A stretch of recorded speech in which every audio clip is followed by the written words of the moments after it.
to a new episode of New Faces in New Places. At this time, I'm going to let this gentleman introduce himself.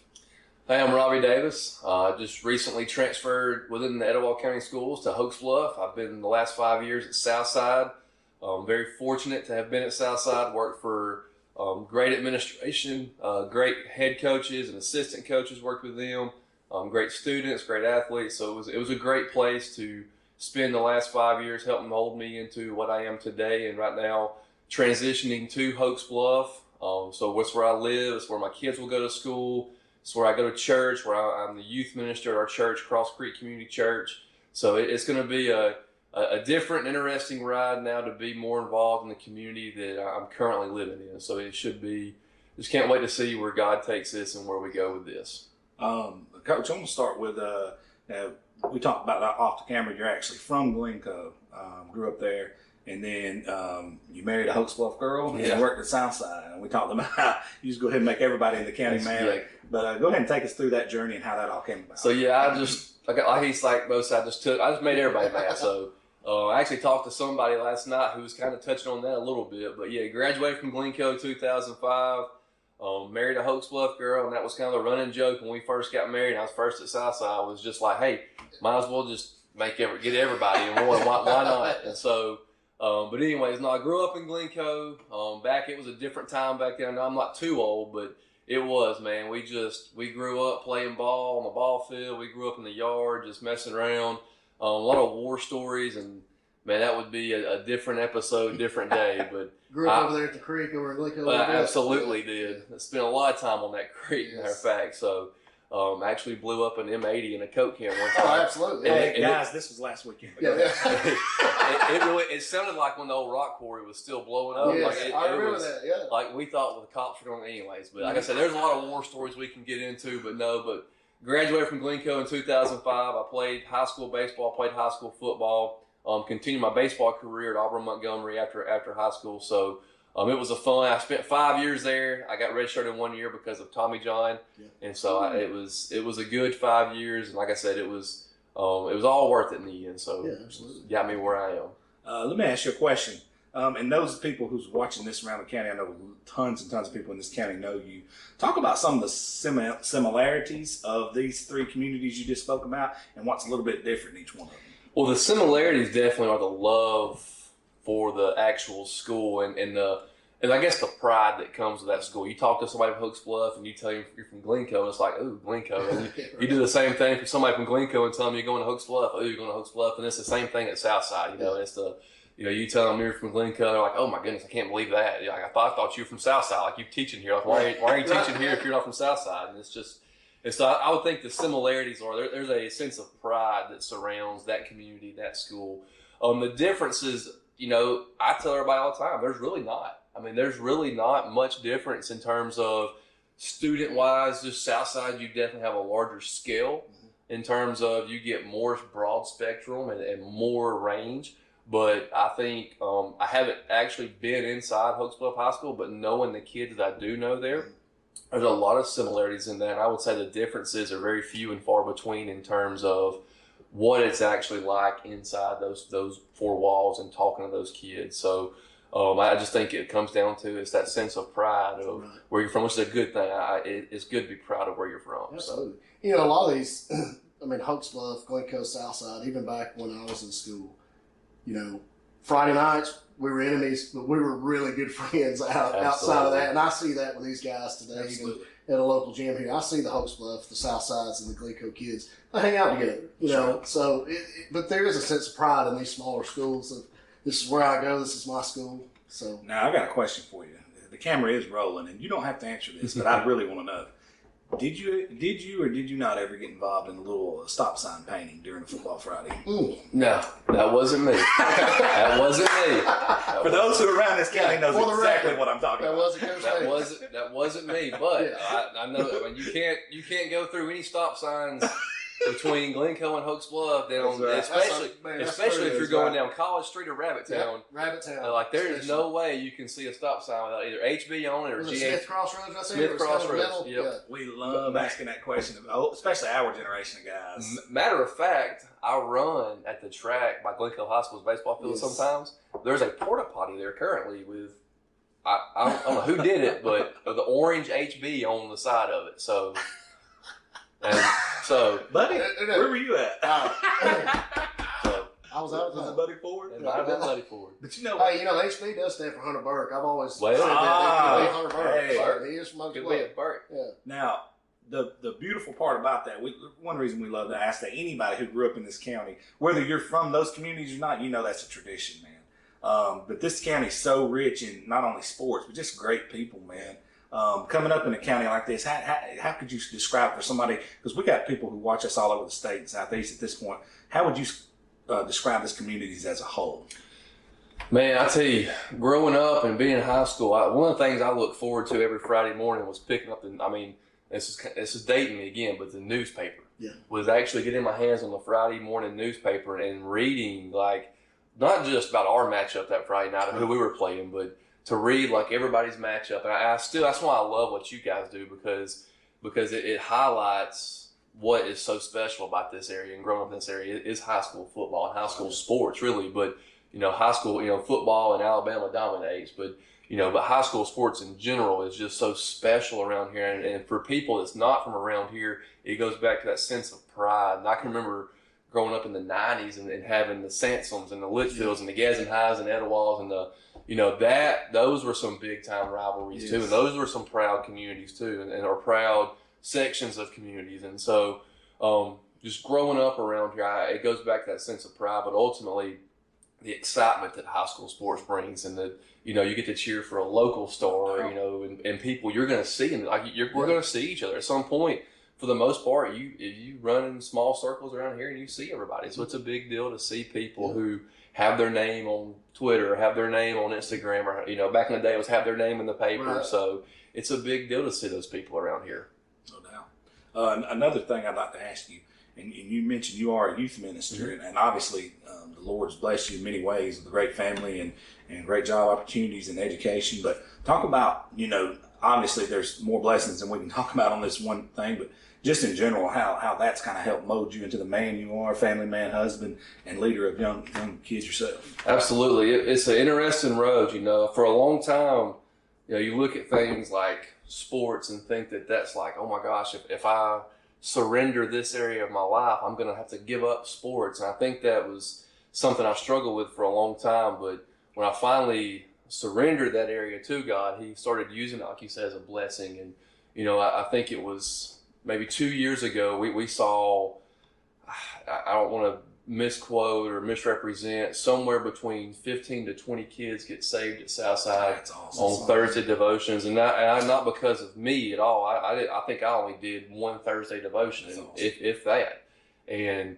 But it's because of what we allowed God to do. And same thing in my family. Once we allowed God to take over our family and be the center of our family versus what our priorities are, then everything else falls into place. Family time opens up, and that's why I said what I said. It's interesting to see how God can move you from one adventure to the other. And sometimes we get caught up in the struggle or the excitement of it, and we lose focus that, hey, this is why it's happening. Or 2 weeks later, okay, I see why this happened now. Or 3 weeks later, well, that's why that happened. And sometimes we get lost in the moment, but definitely has molded me and changed my outlook every day. Every day I'm working harder and harder to be a better father, husband, and man in Christ than I was the day before. And every day it's a challenge. Every day has its new challenges. It's not, we're never promised this is going to be easy. Nowhere in the Bible does it say, hey, follow me, and then everything becomes easy. It's a struggle. And I hear you talking when we first came in about, everything in your life going on, and it's no different than anybody else. And it's just one of those things that, where is our hope and where is our trust? And that follows, and everything else will fall into place and take care of itself. And so for me, it starts every day with just, following and seeking after God, and then letting everything else take care of its place, and trying not to worry, but sometimes you can't help it. Life's going to happen, and you're going to worry about something, and it's going to creep up, but trying to just surrender every day to God. Dude, that's awesome. He's getting me fired up. I know, and I've seen on social media you've had the opportunity to baptize a few of these high school athletes. I have. And I've seen some of them in the gym, and I just want to come up and hug them. Awesome. It's just the impact that you're getting on these kids' lives is unbelievable. And, I always say this quote in just about every interview. I saw a coach, it's Westbrook Schmaltz. Mm-hmm. It was a quote on his Facebook page that said, if I can create a better man, I can get a better baseball player. How much truth is there to that about instilling God into these kids' lives? And it's not just about sports. It's about something much bigger.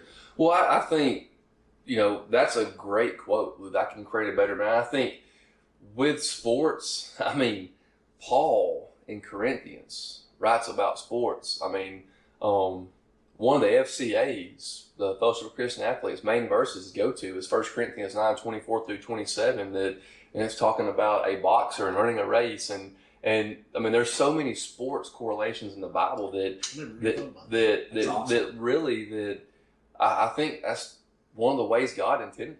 Not for everybody to play sports, but everybody's got their place. But for sports to have a huge part in it, and creating better people. I think that when we say creating better people, that there's no doubt that that's what God wants. God wants us to be a new creation in Him, and that's what we see when we get saved and baptized. Is we see that new creation, and that, to me, leads to a better person. And then when that flows over into sports, man, that's when you can change the world, not just your family or just the people around you, but you get involved with teams. And Tim Tebow, we got the chance to hear him speak this past year at conference, and he said that, and I remember the story when they played Oklahoma in the national championship game, and he wore John 3:16 on his eye black, or one of the first times he wore eye black, but the Bible, he wore John 3:16 on it.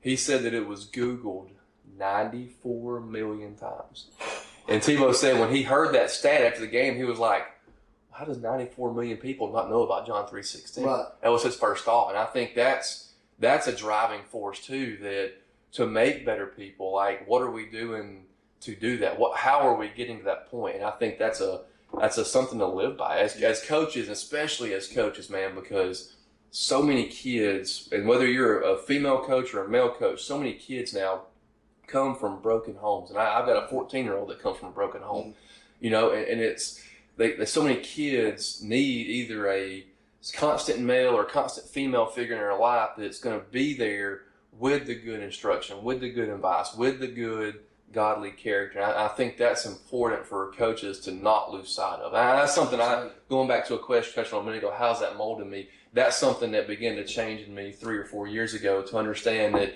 it's not so much about did this guy take the right steps on running the inside zone, or did, can I coach that up, or can I coach him that when he gets mad that, hey, we got that emotion from God, but how do I control it? How do I use that going forward? How do I make the better man out of that? And I think that's important for coaches to focus on too.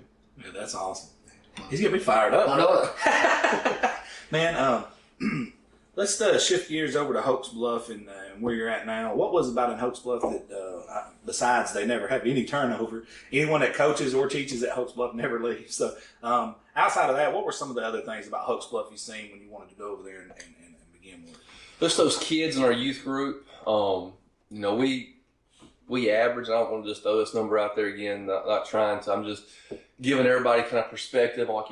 We average about 100 kids on a Wednesday night. Man. And of those 100 kids, probably 80 to 90 are from Hokes Bluff. And we have other schools represented. That's like some awesome. of the Southside kids came over there, and then we have some kids from Piedmont because we're right there. As I heard somebody said around here, that's it. You can call it either East Gadsden or West Piedmont. So I just kind of skipped Hokes Bluff altogether. Right. But anyways, so we get some of that. We've had kids from Sardis. We've had kids from Gaston. We've had kids from Westbrook. We've had kids from about all over the county. Glencoe, I don't want to leave those out either. I know I'll leave somebody out, but ultimately, you're around those kids, and like I said, the similarities between the schools are already there. And so I guess just living there, and like you said, the turnover in Hokes Bluff is almost non-existent. Zero. And I think this year, teaching wise, I don't know. Probably the most turnover there's been in years, and it wasn't because of anything other than retirements, which says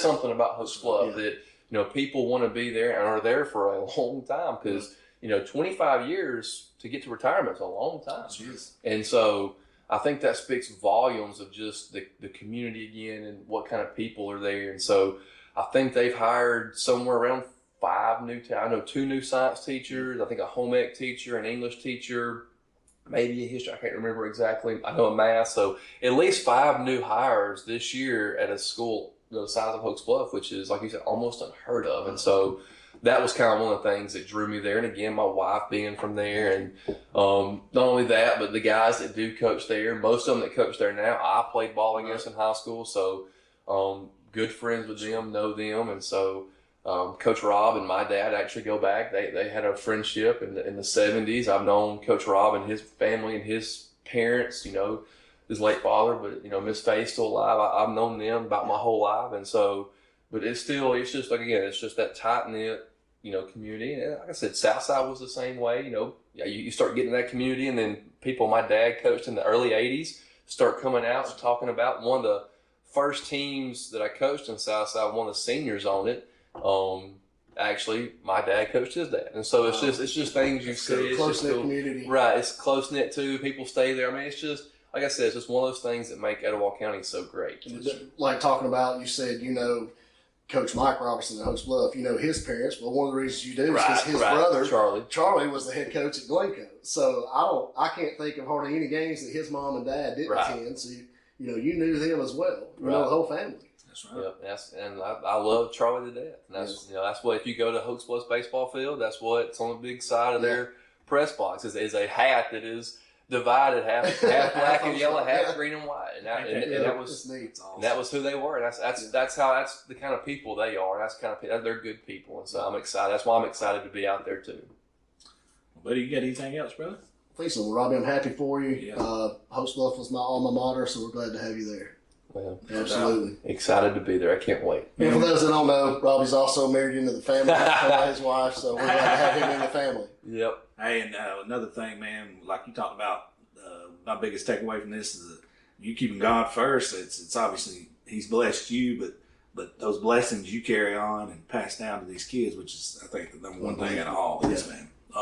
Help create some of these guys so that they can get ahead of the curve, so to speak, because the world we live in nowadays, boy, it's needed more than ever. I know that's cliche to say, but man, it really is. Well, it's true. Social media, all these things these kids have access to, and the things they see, and a lot of it's negative. Yes, so it's nice to have a positive role model in these kids' life. That's right. Thank you. No doubt. Hey, and your wife beat you to the punch here, getting on average. I know it. Yeah. I know she it. did. Yeah, she did. Friday Night Lives. Yeah. She almost got it twice. I think she did. She got it with I know Devin and Ashley, and then. Tara's she's actually got one set up this Wednesday, right?